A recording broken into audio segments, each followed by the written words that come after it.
Lovely. Because it always distracts me with the button.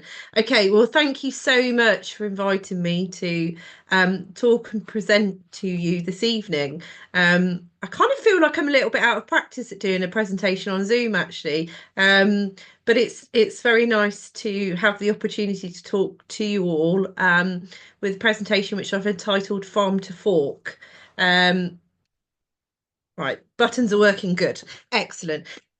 So, who am I? So, as Jane said, my name's Millie Fyfe. I am a farmer. I am a social entrepreneur, and I'm an award-winning communicator based in Yelvertoft, so in the northwest of the county. I founded a community interest company called No Fuss Meals for Busy Parents about 2 years ago, and that kind of came about during the pandemic. Well, it did actually, where I would share life on the farm on social media and share recipes about what was in season and involve my children in the whole process with all of the kind of sort of going out in the garden, digging up vegetables, going and collecting the eggs from the chickens. We have a number of Gloucester old spot pigs as well, so we do sausages and half pig, whole pigs for the freezer. And then we have 100 beef suckler cows, 300 sheep, and some arable crop as well. So we grow all of our own grass for hay and silage, which is fed to the animals in the winter. We also use the wheat straw and the barley straw for animal bedding, and the barley is for the cattle again in the winter. So it's quite a closed system or a low food mile system because all of the cattle and the sheep go through Joseph Morris Butchers at South Kilworth. So everything is born on the farm. Most of the food that we give to the animals is raised on the farm, and it only goes a few miles up the road where it is dispatched and distributed through the three shops and also to lots of local pubs as well. And as Jane alluded to, I'm involved with a number of different organisations, and some of their logos are on the screen at the moment. Probably the most prominent ones that I should perhaps reference are the two sustainable food networks in West Northants and North Northants. I sit on both of those as a kind of farmer representative. Um, I should also say that prior to setting up the CIC and getting involved, well, marrying my husband who's a farmer, I've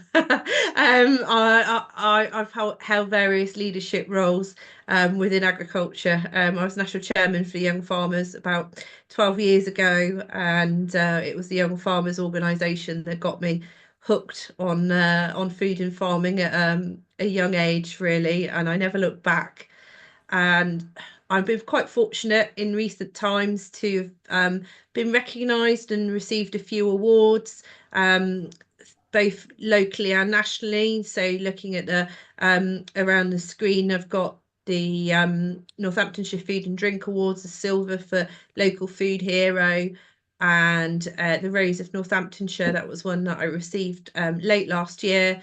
And also, I was recognised with Small Business Britain, the F Entrepreneurship campaign, as one of the top 100 females in the UK for small business. So, yeah, and I suppose I should also mention that in my spare time, I'm a volunteer presenter on N Live Radio, and I have a dedicated food and farming radio show where I try and promote local businesses, food and farming businesses around Northampton and surrounding areas so that more people are aware of what's on their doorstep, whether that be campaigns and good work that's happening, so that we celebrate what's going on and that everyone is amplified really.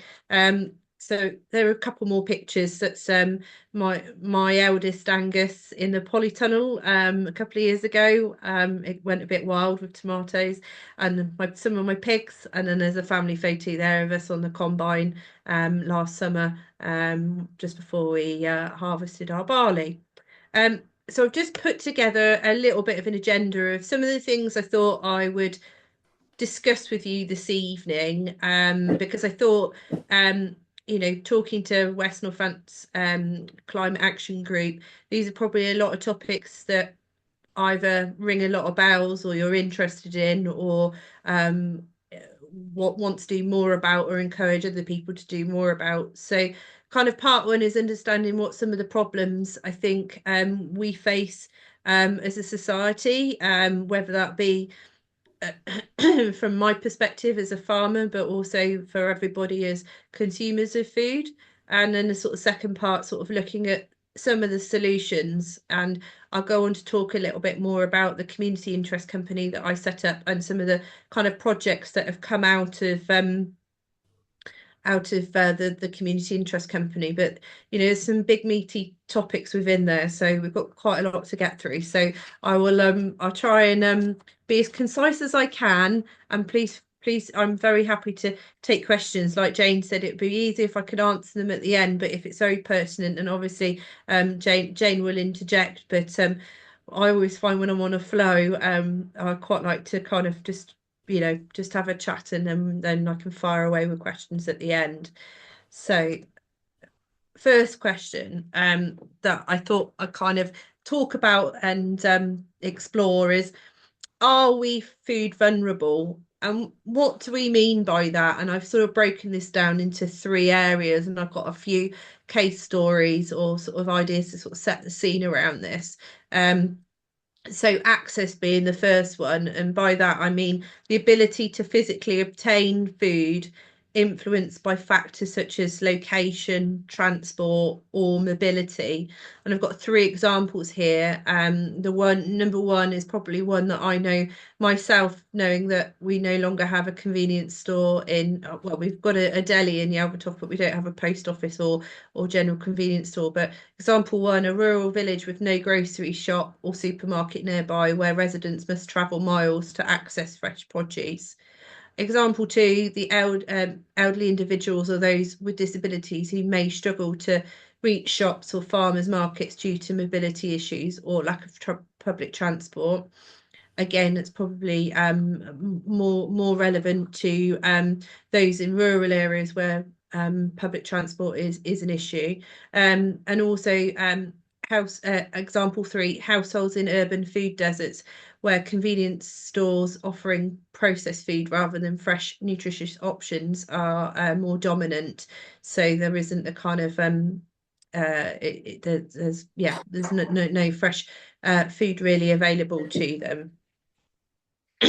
And then talking about availability, and a lot of this can come down to climate change, fluctuation in weather and temperature, and really what I mean by that is the presence of sufficient food in markets, shops, restaurants, impacted by supply chain, seasonal variations, and geopolitical factors as well. So a few examples here include when the supermarkets had a huge shortage during the avian flu outbreak in 2022, which reduced availability across the UK.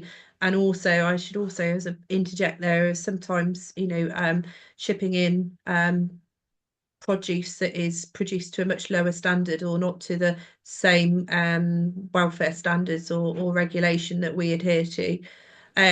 Example two, the disruption in food imports due to Brexit or global conflicts, leading to reduced supplies of fresh fruit and vegetables. And then availability in seasonal changes like droughts, reducing local harvests of wheat or potatoes, affecting the availability of those in of staple foods. And I've got some examples of that later on about how we're affected at home on our farm. But the third, when we sort of again talk about food vulnerability, looking at affordability as well, and the cost of nutritious food relative to household income, especially for low income families. And this is probably particularly prevalent in the sort of cost of living crisis that we're currently experiencing. And three examples here around the rising price of fresh vegetables and meat due to inflation, making it difficult for families to afford balanced meals. And example two being budget constraints, forcing households to rely on cheaper, less nutritious foods like instant noodles or frozen pizzas. And then example three, the growing demand for food banks and food larders in the UK as more people are unable to afford basic groceries even when available locally. And then also there's this sort of rural versus urban food security, and sort of some of the additional strains that I think those living in rural areas face. And that could be things like the higher transport costs, because we don't have public transport, but also just having to travel further to reach some of the shops. But also personally, what I've found and what a number of other people have told me as well is that a lot of funding and resources is very much focused on cities and towns, with areas of higher areas of deprivation in the towns. So often rural communities get overlooked. And that's something I've become sort of quite vocal on, because despite rural areas having less people, there's still such a need, with lots of worthy projects going on. They're just desperate for funding, but also I think in rural areas we're limited on choice. We might have a shop, but it might be very, very expensive compared to, having lots of different shops with or different outlets or independents. So those are some of the things I think, as a rural community we face with food security. And then let's talk about the effects of climate change on food and prices.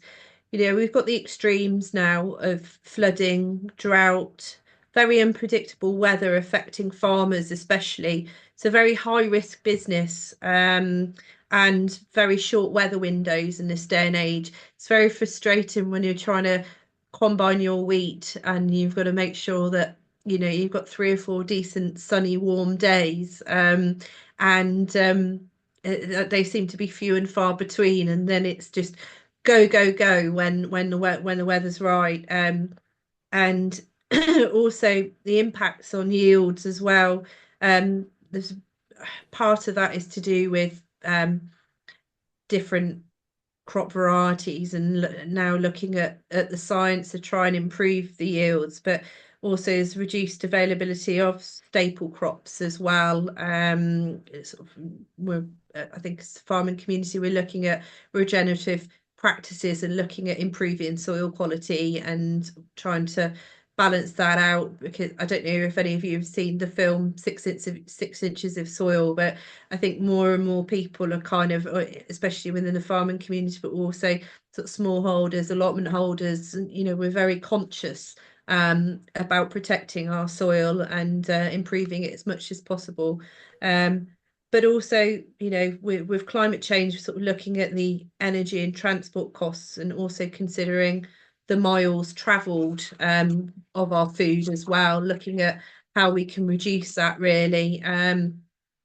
Some local observations, I suppose, with the change in seasons, just as the last 3 weeks of the Christmas period and thing, 1 minute it's, -2, -3, and then it's 12 or 15 degrees even, in a couple of days. It's very, very challenging, especially as a farmer with livestock, for example. It can play real havoc with pneumonia in cattle, but also with harvest and cultivation work. We've had fields that were empty last year because it was just so wet that we couldn't get onto the fields to to drill our beans, for example. So we ended up just leaving fields empty, and obviously that has an impact not only on around the country, in people not being able to get their crops established, but also that there'll potentially be food shortage, or having to import things from elsewhere if we can't grow get the crops established, and obviously that impacts on our financial stability as well. So quite another question: can we source locally? And again, so these are, I keep banging on it, they're quite big questions, but I think there's so many benefits to sourcing locally. Reducing your food miles and your carbon emission is obviously a really good reason to source locally, and also supporting local farmers and small businesses. And also it can be a lot fresher and in season as well. But then, of course, you've got some of the challenges as well. And I think this is why it is such a challenge, is meeting the demands and expectations of consumers in this day and age, because everyone can order food on a phone and it just arrives. And I think what food looks like is not how food used to look like. And people don't necessarily eat as much whole food. It's a lot more processed. So it's quite a challenge really to meet those expectations. Um, and although we have seen, schemes like the wonky veg and things start to play more of a comeback really, as people are kind of horrified when they realise that so much veg is kind of rejected and things because it doesn't quite look how it's meant to look on the shelves and what have you. But again, especially when we're looking at farmers selling direct to consumer or trying to kind of shorten the supply chain, it's the convenience. And we were just talking, Rupert and I was just talking, Rupert happened to put a leaflet through my door this morning and I wasn't there, but I actually sell eggs and sausages at our gate, but it relies on me putting the eggs out at the gate, and then if people want sausages they have to come and knock on our door. But if I'm not here, I can't I can't sell any sausages, but I can only deal in cash at the moment. But I'll go on to how I'm going to address that with a project that we've been developing as well. But it can be quite difficult unless we kind of open a farm shop or something. But then we've got to pay people to run the shop, and then any kind of margins we might make are completely blown out the water. Um, but also I find with my own personal challenges with selling direct customers is the sausages sell really well, but we often sell half pigs or whole pigs for the freezer as well. But people just don't have big freezers anymore, or they don't really sit down and have roast dinners as a family, not as often as they used to. So actually trying to sell a half pig or a whole pig is actually becoming more and more difficult. Although what I am finding is a lot of local pubs are very interested because, again, they like to promote the fact that they are supporting local farmers and the food miles are so low, and they're concerned about how their impact is on their own environment. So another big question, can we eat more sustainably? And what to me, what does this mean? For me, it means reducing waste, eating more in season, and eating more whole food. And again, a lot of people have come away from eating whole food and cooking from scratch. And that's a lot of the sort of premise of the community interest company that I set up, because it was helping to give people more confidence that they can cook from scratch. And although they might be time poor, it doesn't have to be very chefy and kind of Instagram perfect, and you have to worry about what it looks like. A good casserole or stew is sort of a few ingredients thrown together with a bit of love, and it's so good for you, and it's ready later on in the day. But I said to Jane, I'll email this fact sheet, but I put a fact sheet together because one of the things that I promote quite a lot is about how self-sufficient we are in the UK in pea production. I get really annoyed when people start promoting avocados because avocados are very uh, climate, not very good for the environment really, because they do need a hell of a lot of water, and obviously they've been shipped from sort of Central America and other side, or Central America, Africa, Mexico, and California being a lot of the big countries that grow avocados. But actually, yeah, we're 90% self-sufficient in peas, and there's around 700 growers along the east coast of the UK, and they're frozen within 90 minutes of harvesting, so the sort of natural goodness is already locked in.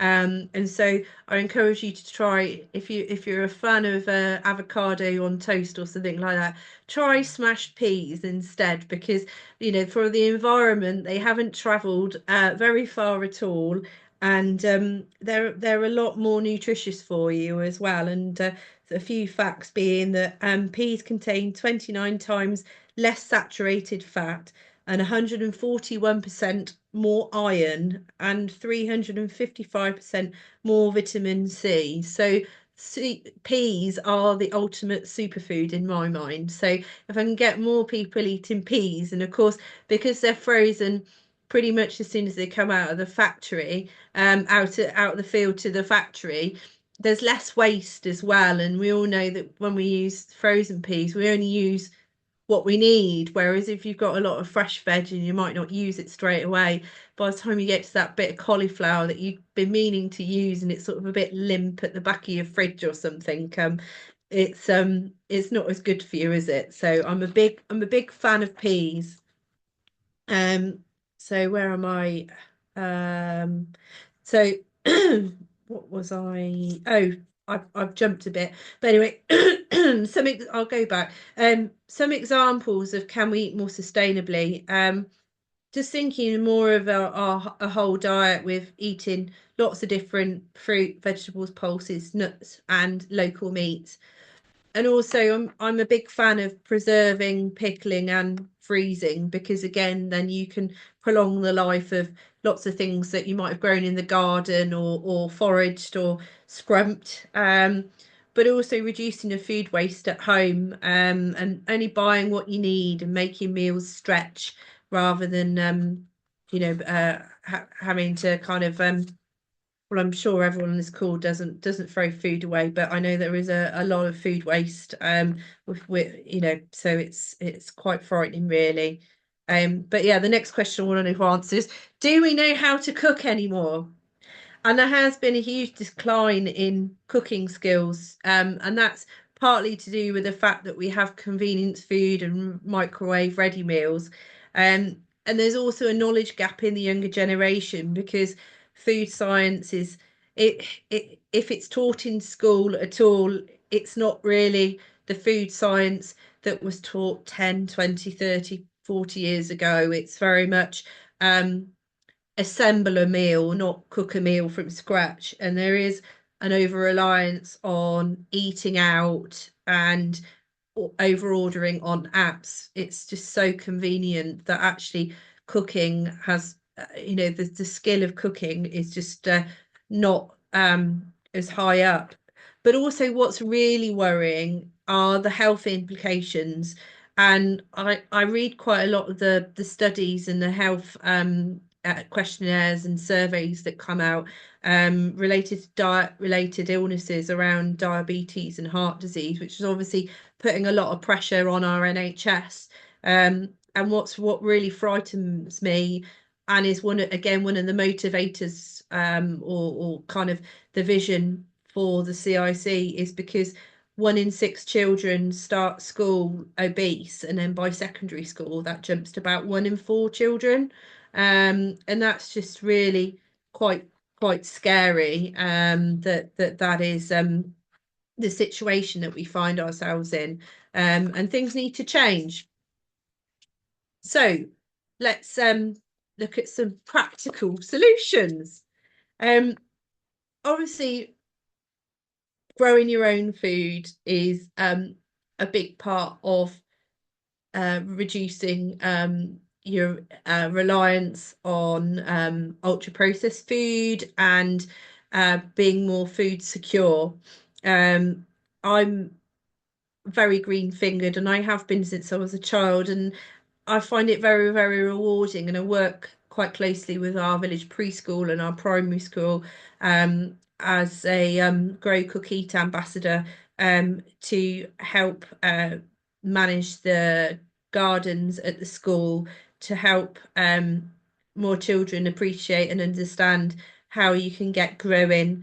But also, I take in some of the chicks. We have broiler chickens on occasion, so I take in the chicks, and we talk about what we're doing on the farm, and when we're lambing as well, the children come down here and see what's happening. And I've also established a seed library as well in our village where our eggs are. I've also got a box full of seeds that either I've collected myself or a surplus to requirement. Often when you buy a gardening magazine, they come with loads of free seed, and you get to a point where you're like, I'm not going to grow that. So I'll give it to somebody else and hopefully they might enjoy it. It might, all I've done is got a big plastic lunchbox and put it in an old recycled rabbit hutch outside the front of our gate. It's got our eggs in, but it's also got a box with the seed library in, and people just can come and help themselves and come and get some seeds. Um, but also another sort of practical solution is see preserving food and foraging for it. I know again that kind of knowledge of knowing what you can eat and what you can't eat is a lot of people are quite worried about doing that. But again, I'll come on to the project that I'm going to be launching later on this year. Um, but also a few other practical solutions. And another one of the kind of soapboxes that I get on as well is about British sugar. Um, and it frustrates me all the time when I go to a meeting, whether it's a council meeting or one in a conference centre or even going to the Houses of Parliament and you get a sachet of sugar and it's Tate and Lyle. And Tate and Lyle is made from sugar cane, which is shipped again from Central America, the other side of the world. Whereas we've got quite a vibrant sugar production with sugar beet in the UK, with 4 factories over in East Anglia. And a simple swap could be just buying British sugar rather than Tate and Lyle, which is through the Silver Spoon brand. So it's they even put on the back that the sugar comes from within 28 miles of each factory. So it's a lot more sustainable than your sugar cane, and also having been around one of the big factories at Whittington in Norfolk, the byproducts that come from sugar as well are all reused into other products. So nothing is wasted. I've just actually spilt sugar all over my desk now. There must be a hole in the bag. Anyway, never mind. But I think a lot of the kind of practical solutions involve teaching others and encouraging those conversations. And I'm always a kind of, I like to encourage and inspire rather than, blaming people or being, or didn't you know that? It is kind of more just putting information out there and part of the education, really. And so that's what really helped me to get No Fuss Meals for Busy Parents off the ground. And yeah, it's been nearly 2 years since it's been registered as a CIC. And the premise really, I share recipe ideas, video tutorials on how to make meals from scratch. I also interview farmers and growers about what they produce, so that more people are aware of what's grown locally and in season. And I've got a little film that I thought I'd share with you now, rather than it will just give me a few minutes to sip my tea, which is slowly going cold. So I'll play the video. It's about 3 minutes long, and I was fortunate to get a small amount of funding to pay for the production of this film, which helps when I'm doing presentations and things. So I'm hoping it works. Yeah, there we go.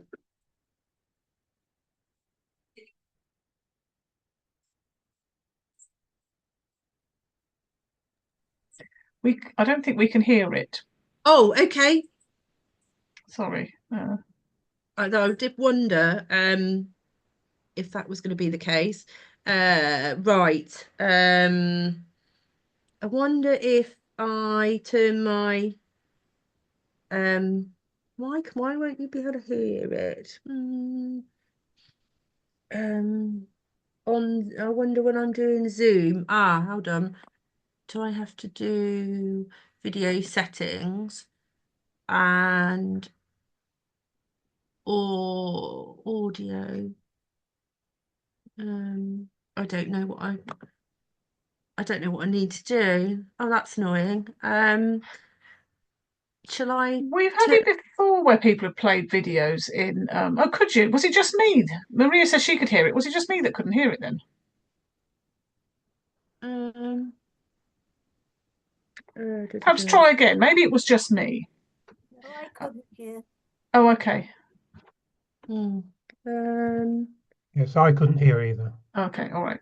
I wonder if I got it up on YouTube. Because it's on YouTube. Yeah, Should I try share? that. Yeah. Okay, let me get YouTube up quickly. And if I press stop share, and then right, I will just find YouTube. Yeah, it should take 2 minutes because I know exactly Okay. where it is. Talk about yourselves. There's all I thought it was going Yes. so Oh, well it with was the going. No, it was going well. Where's my It was videos? excellent. This is really interesting and helpful because we've got an event in Harborough on August the 9th, and Hmm. it's the farm comes to Harborough, and we've Hmm. got a conservationist farmer coming to open it, and various people. We're trying to make town dwellers aware of what life is like for farmers. Hmm. So I don't know if you'll be able to help, Millie, but Oh, all I might be able to. Well, yeah, 9th of all. Yeah, it depends if I'll send mm, you details, but all this It sounds like a information, really interesting event. You'll send me details so I can put it on yeah, our yeah, WhatsApp, won't you, yeah, Julie? yeah, Yeah. yeah, yeah, yeah. okay. It's all very exciting and daunting. Yes. Oh, right. Let's see if I can. Can you hear that now? No. Alexina I has put a note into the chat saying there should be a tiny little box on the Zoom settings where you select play audio. okay, yeah. Right. Let me go back to my presentation. Let's stop share. I'll go back to my presentation because otherwise I won't get. I'll have to come back out and go back in again. Share that, and then on audio more.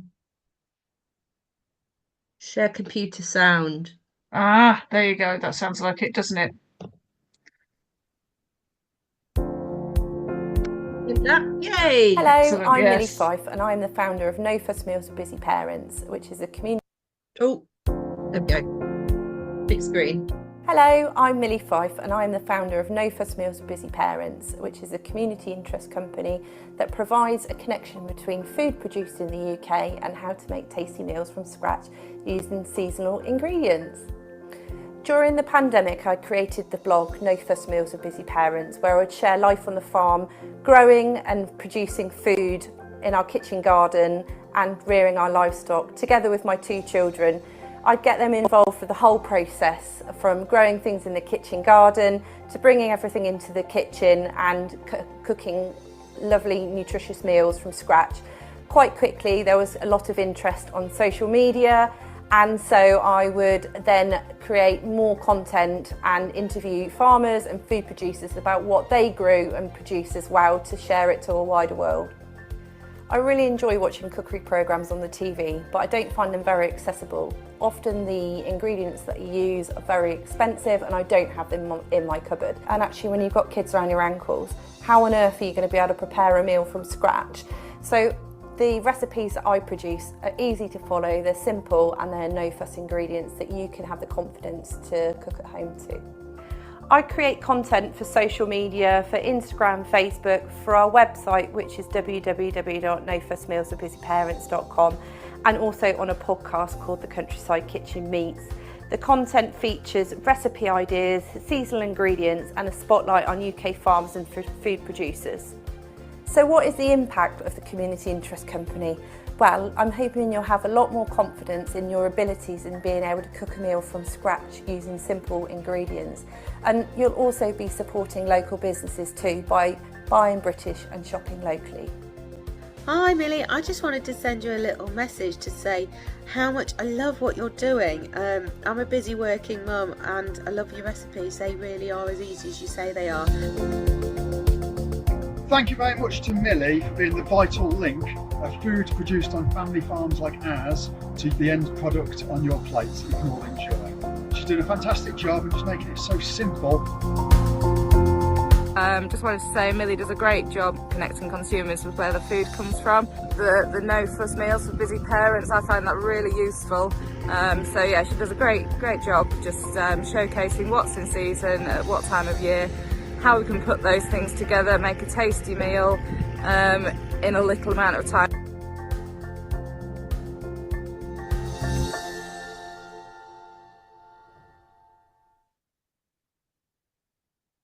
So yeah, that's a little bit of an overview of the Community Interest Company. And this slide I thought I put together just to sort of showcase the different people that I support or we support through the CIC. Obviously, the predominant one is parents with providing easy to follow recipe ideas, but also farmers with promoting what they're doing in terms of the different things that they're growing and rearing and producing.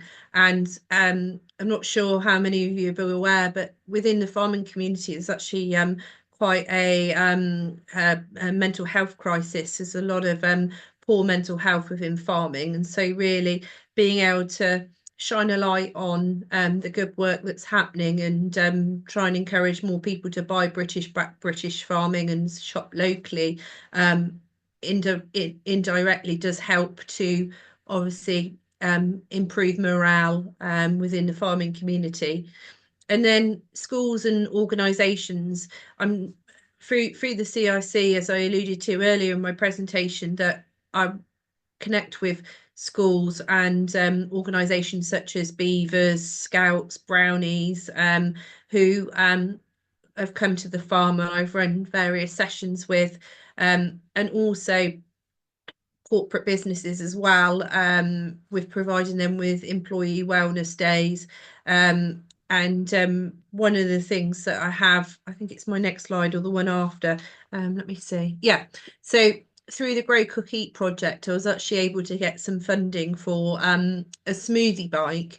So this is a picture of my smoothie bike. So it's a bit like an exercise bike, but people can obviously sit on the bike and it's got a blender on the front, and I put soft fruit in that, and I get either children or local businesses and people just have a bit of fun and make a smoothie. And one of the other things I do is freeze the smoothies, and I've got reusable lolly molds, and it's a really good way of keeping children hydrated over the summer, but also getting perhaps some fruit that is sort of past its best. So if you looked at it in the fridge, you perhaps wouldn't touch it, but once it's blended up, it's absolutely fine, and the children seem to really love it. So with the sort of corporate wellbeing days, that's one of the ways that we help to raise funds for the CIC through the employee wellness days. I also organise. I just yeah.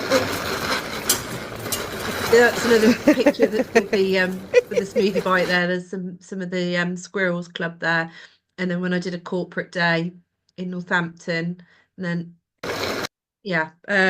So the other ways that I raise money as well, I do a little bit of influencer marketing with food brands as well. So often companies like to align with the values of the CIC, and we've got quite a big digital footprint now. So if I create a video tutorial using certain products, they obviously pay for that privilege, and that helps to obviously improve help to support the work of the CIC.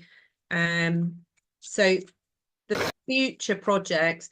So I've been fundraising really hard to establish a classroom on our farm, and this will hopefully be open in the summer, where we'll be doing interactive classroom sessions, sort of field to fork, grow, cook, eat, because we're obviously on a working farm and we've got a lot going on.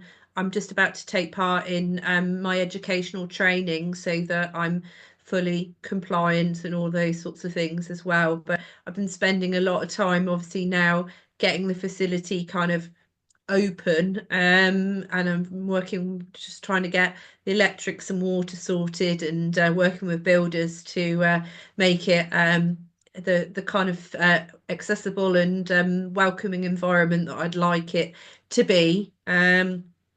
But really it will be sort of hands-on learning with cooking, preserving, promoting food sustainability, but inspiring changes in people's habits as well, and helping people to make healthier choices when it comes to food preparation and purchasing and budgeting as well. But also because we don't have a shop on the farm, and because we sell a few items, there's also a lot of other farmers locally that sell meat boxes or honey or potatoes and one thing and another. So we're actually going to establish a small farmer cooperative as well, where people can come. It's a separate room within the classroom where they can access and come and purchase a few fresh and frozen ingredients so that they can take them home, and obviously know that they're supporting the work of the CIC, but also getting some nice local produce as well. But we do need a lot of help to get it open, and so I suppose it would be remiss of me not to have a bit of a call to action at the end, in ways, if I've inspired you and you want to get involved. I've spent pretty much, probably about 80% of my time at the moment filling out grant application forms to help obviously try and bring in much needed funding to obviously get the facility open. But there's also a lot of things that I know people are quite prepared to donate equipment wise. I got to a point where I had to stop people dropping stuff off for me because I'd end up being a glorified fly tip. But I've now got a bit of a list now of things that I still need. So because the spare garage that I've completely filled it with various pieces of furniture, which once the all the decorating and facilities have gone in, then I can kind of kick the classroom out. But there'll be things like pots and pans and knives and forks and chopping boards and things like that I still need. Lots of links on the No Fuss Meals for Busy Parents website, but we're actually building a whole new website for the facility, because once it becomes live, obviously there'll be courses that people can book on. So obviously the facility is Someone come on to the stream where it's fucking we ball. Cheers to each and every one of you. Sorry about this. I'm going to have to kick somebody out. Yeah, I think it's I don't know. Aubrey Graham it is. I don't know if they're one of your people or just it's not somebody known to me. I think he's gone now. A day out. But also if there are any promotional opportunities, obviously coming on this today and giving you the presentation and having this on YouTube as well will be a brilliant opportunity to obviously share the work of the CIC and what our vision for the future really. But I'm also, once we get established, I'll be looking for volunteers as well, because not only with a classroom, but we'll have another polytunnel and other areas where people can get stuck in. And I kind of want other people to take a bit of ownership for that. I've got support locally with the parish council that have helped with a few small grants, because in this area we've got the wind farm and the solar farm and one thing and another. But it's just, at the moment, it's obviously me just driving this, but this is something that I'm responding a lot to what the community have asked for. So we're kind of working together on that at the moment. But also look at the No Fuss Meals for Busy Parents website, because there's so many recipes on there, and there's a lot of interviews with local producers as well. So you might not realise who's on your doorstep, and you might call in and if there's a farm shop or somebody who's doing oilseed rape or rapeseed oil, when you're in the supermarket next, you think, oh, well, I know that they're local, or they're a local producer. So I just the feedback that I get from people is that it's a really useful resource, and as you can probably tell, I'm very passionate about it. And I just hope it goes from strength to strength. I feel like I'm on a bit of a mission, and we're kind of halfway there, but we just need a little bit of help along the way to get us to the next level. But so yeah, sort of a call to action at the end really is to think about buying local project, to advocate for sustainable initiatives, but also instigate a few habits, whether that be eating whole food and being mindful of the season and what's growing around. but also, yeah, register your interest in the Countryside Kitchen classroom if you'd be interested in coming along once we're open. It'd be lovely to have you for an afternoon or an evening, perhaps in a year's time for if you do an out and about program once in a while, we come and have an evening meeting at ours, because I think I'm going to be hosting like WIs and various other groups and things. So yeah, I think I'll be quiet now. I think I've covered a lot of ground in my time, and I just want to say thank you again for the opportunity. I'm very, very happy to take any questions. Thank you very much. That was really interesting. Despite the very bizarre interruption, that was very interesting. I have to say, from my own perspective, very, very timely.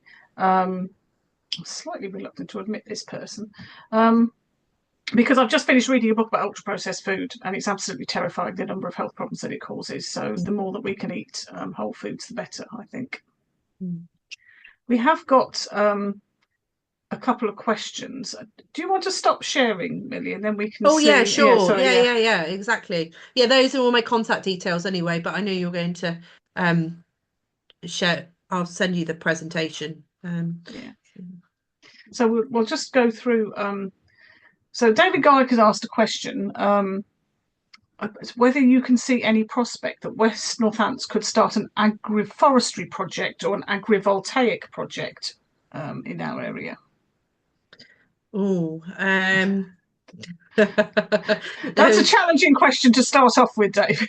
Yeah, well, being the only sort of farming-y person on the Sustainable Food Network, I know that actually they kind of don't have much money in the pot, even to sort of other than obviously they're employing somebody to obviously manage the project, but yeah, I suppose it would come through the UK Shared Prosperity Fund, which I think is nearly complete. So whether government are going to distribute any more funding for people to pick up projects like that, I guess it's going to be more for us to drive it rather than for the council to do it. Because one of the sad things as well is that obviously 20 years ago or I don't know how many years ago, the council used to own about 60 farms, the county council farms, and then they sold most of those off.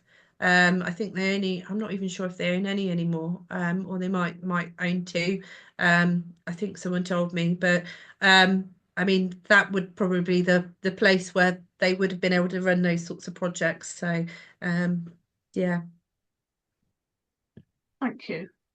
Does anybody else have a question that they would like to raise? Please put up ideally your virtual hand, I think. Or just shout.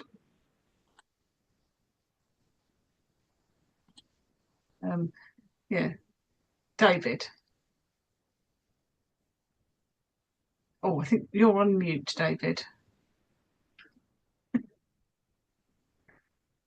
If I had a brain, I'd be quite good. Yeah, sorry about the first question. It's all right. I just put on the chat. Have you applied to health at all? Because I know they have quite an interest in the work area that you're doing in terms of getting people to be able to cook and eat healthily, and they do often have grants available in that area. To Public Health England? No, it's the local health authority. Through the council or? No, it's an authority in its own right. Oh right, no, I haven't. No, have a look at that. You might find something. Okay, thank you. Interesting tip there. And Rupert, you've got your hand up as well. I just wanted to say that not a question for Millie, but the Royal Institution Christmas lectures this year for children and young adults were brilliant. 3 sessions by the chap who does ultra-processed food, that ultra-processed food book. And it's that book I've just read. Sorry. Yeah, well, if you want to watch his lectures, which is brilliant with his explanation of digestion and everything else, and how food is produced. It's the 3 days after Christmas, isn't it? No, isn't it? On BBC Four anyway. They're on the iPlayer because I have watched. They are very good, very Yeah, interesting, as BBC you Four, say. and you can find it on very interesting. But Yeah. well done, Millie. That was fascinating. Thank you. Yes, really, really interesting.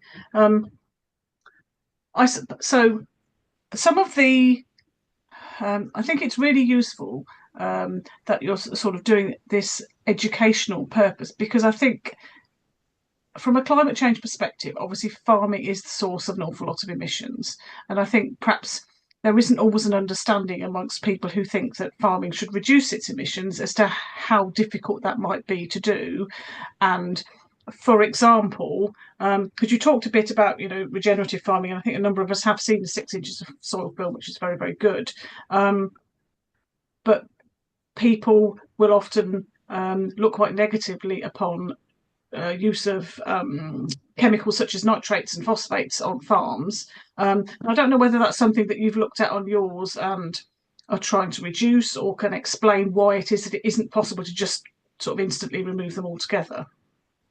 Yeah, it's I suppose farming as a business is a very long-term business, but actually we've worked quite closely with the water companies, with both Anglian Water and Severn Trent, because ultimately if we're putting things like chemicals on our crops, we don't want them to wash away, you're basically washing it down the drain, and really what you want to be doing is making sure that they go into the crop or do what they're meant to be doing. I think then there's obviously a lot of research and innovation sort of going on with developing different crop varieties that are resistant in different pests and diseases and various things like that. But I think we're a long way away from being able to cut out a lot of the things that we still need. And they're really, it'd be lovely not to have to put a lot of things on, because they're really, really expensive products. And some of the innovation and kind of developments have been around actually our machinery. You can now get electric and hydrogen and JCBs and tractors and things. But the trouble is, or the kind of downside, it's a bit like having an electric car. They don't have a very long range. And if you're in a field sort of 5 or 6 miles from home and you've got to go back to charge it when you're meant to be like, you've got your short weather window, it's not particularly handy. So it's yeah, we have got a long way to go.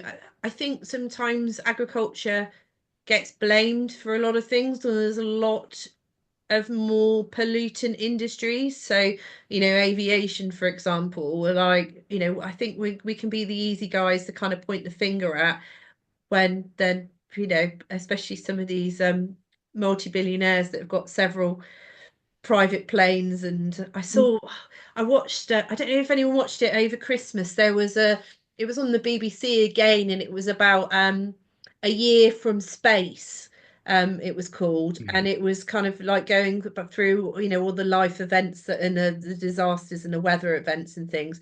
And one of the really shocking things was Taylor Swift had her global tour, and she has several private jets, and the map of what she didn't just stay in one country and do like several tours.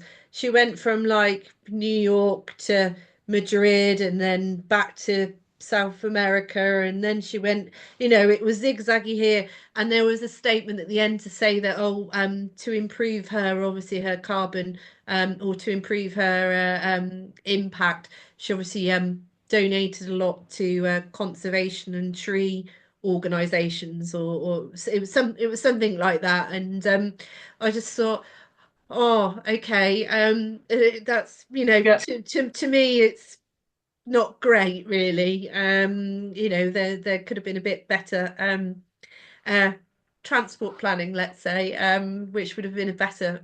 And I think to a lot of people they don't even consider it, and that's it. They'll just jump on a plane, but actually the kind of impacts are huge. Yeah, yeah.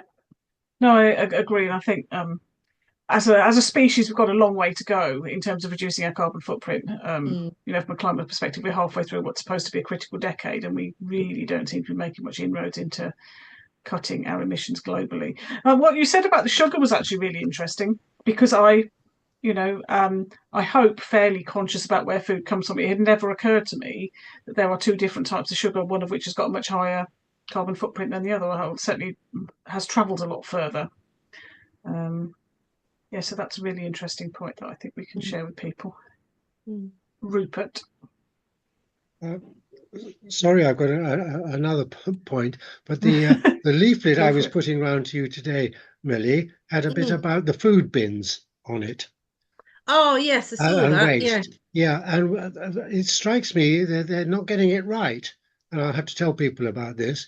But they're saying don't put food waste in your normal landfill bin. And then there's a lot about the carbon thing about food. But in fact, traditionally, I mean, food is taking carbon dioxide, carbon from the air, and then it goes, either we eat it in vegetables or we eat the cow that's eaten it, and it goes back again as respiration and back to up above. That's circular. We're not worried about that. What the point they haven't made is that if it goes into landfill, it turns into methane because it's in anaerobic conditions and wet. And that is much more serious because it takes a long time for methane to break down back into carbon dioxide, and methane is very harmful. So we need to get that across. So perhaps in your teaching and things, or I'm going to correct people on that one, but perhaps you could do the same. Yeah, well, there's nothing wrong. There's nothing wrong with the actual food being carbon. It's how it's treated afterwards and turning into methane. It's important. Yes. Well, as I mentioned earlier, I was at the allotments at Duston this morning, and we were learning about composting and looking at how to hot compost food waste as well. And I came straight home, and I'm now looking at how I can bring that into some of my teaching as well. Because it's just fascinating, and having young children who don't seem to eat everything, and I don't want to have to I want to find other ways to kind of make use of it, basically. So yeah, well, any food waste can go in the compost bin, unless you're worried about rats, isn't it? If you're putting meat in there, you might attract vermin, but otherwise it doesn't matter what you put in there. Yeah, and I think that's the idea with the hot composter, isn't it? That it's supposed to be more of a sealed unit that breaks things down more quickly, so you can put a wider range of things in there. I think that's and composting is certainly a very good way of getting, because some level of food waste is inevitable, but I believe the figure for the amount of food that is bought and wasted is about 25 to 30% or something like that, which just seems horrendous. And Julie has put a note in to say whether you're looking at no-till. This is a big question. No-till, clover crops, and agroforestry. So we do direct drill. We do direct drill a lot of our crops, and we don't use a plough anymore. And my husband has been putting in cover crops over the winter as well, to help increase the biodiversity in the soil and things. One thing, we did a trial as well where we had some chicory as well, which the sheep really liked. So yeah, when we overwintered the sheep on some of the cover crop as well, they quite like that. So we haven't really got any plans for agroforestry at the moment.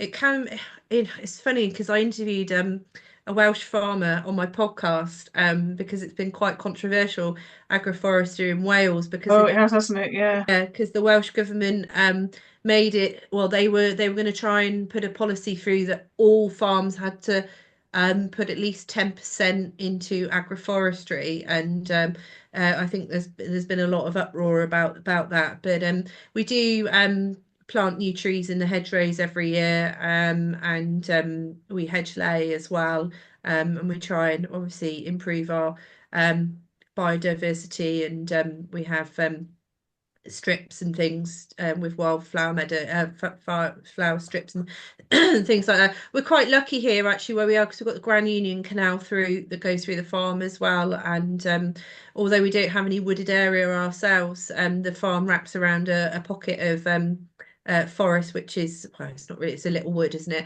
but it's managed by the Woodland Trust, so it's quite nice. We've got quite a lot of different kind of outlooks on the farm, with different things going on, but there's always more we could be doing, and we're quite open to doing different things over time.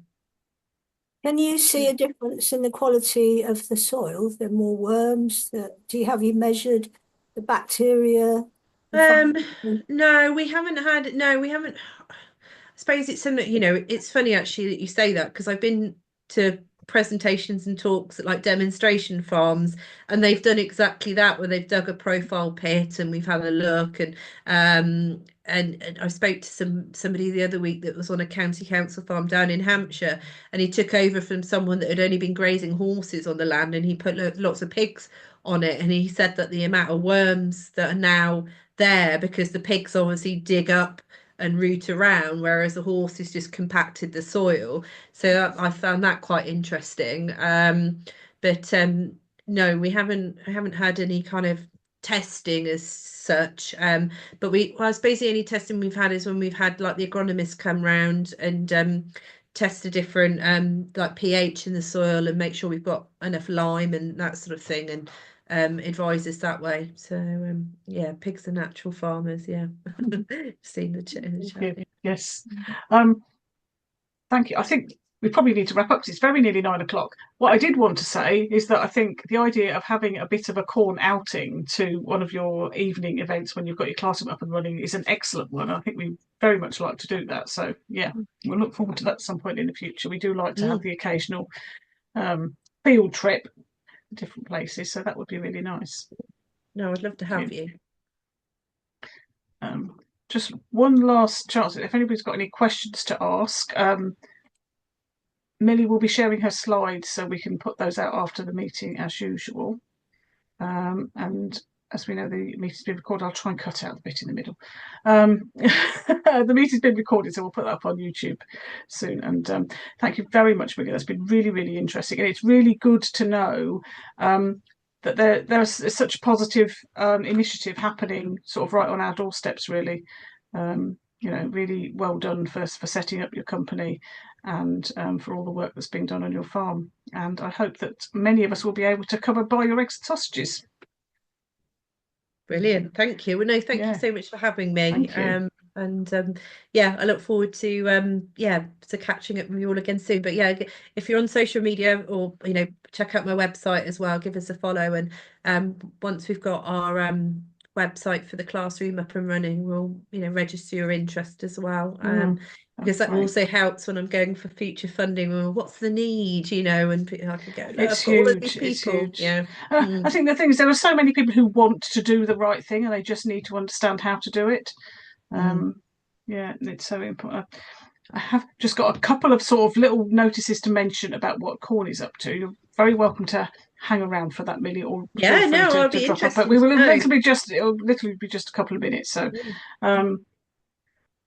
I think Mick has made it after all, but Mick, who has set up Northamptonshire Community Woodland Volunteers, is that right? It's Northampton Woodland Community Volunteers. Oh dear, okay. But you have got a couple of events coming up soon, haven't you? Do you want to just mention those quickly, Mick? Yeah, the Saturday the 25th at 10 o'clock, we're going back to the same woodland. So we're going to meet at the library at Hunsbury Library, and then we'll walk down to Grangewood Park to do some more harvesting, add to the same hub, and then 2 weeks later, on the 8th of February, also at 10 o'clock, we will be giving the trees away. So we'll need some volunteers to help. Just there doesn't need to be so many, but a few volunteers to help load trees, direct traffic and things. That would be good. Okay, So, excellent. I can share a link when I send out the meeting notes to how great. to register for these events and where they are. But yeah, a We're really on the More excellent Trees initiative. Now website there. Yeah, thank you. There is an event, it's the same day as your tree harvest, and it's also in Hunsbury, but it's in West Hunsbury. The parish council there are running an event about food waste and composting, which is very on brand for the theme that we've had today. That's on the What's On page on our website. So if anybody wanted to go along to that, they've got David Garrett from Garden Organic talking about composting, and he's a real expert. So if anybody wanted to nip along to that, then that would, I'm sure, be very worthwhile. And just to say that the speaker at our next monthly meeting will be Niall Toru, I think it is, who is one of the lawyers at Friends of the Earth, who's worked on a number of legal cases challenging things like the Cumbrian coal mine and other emissions creating projects in the UK. So really interesting to hear how those have been successfully challenged and how Friends of the Earth work with sort of local campaign groups to help with things that those groups probably couldn't manage on their own. So hopefully that'll be another very interesting talk. Is there anything that anybody else wants to mention before we close the meeting? I shall take that as a no. Thank you all very much for coming. And again, very special thanks to Millie for talking about what she does. That's been really enlightening and a great way to start the year, and absolutely very topical as we've just finished Christmas and eating loads of things we shouldn't eat, is looking at how we should be eating going forwards. Whole foods and no fuss meals. Excellent. Thank you.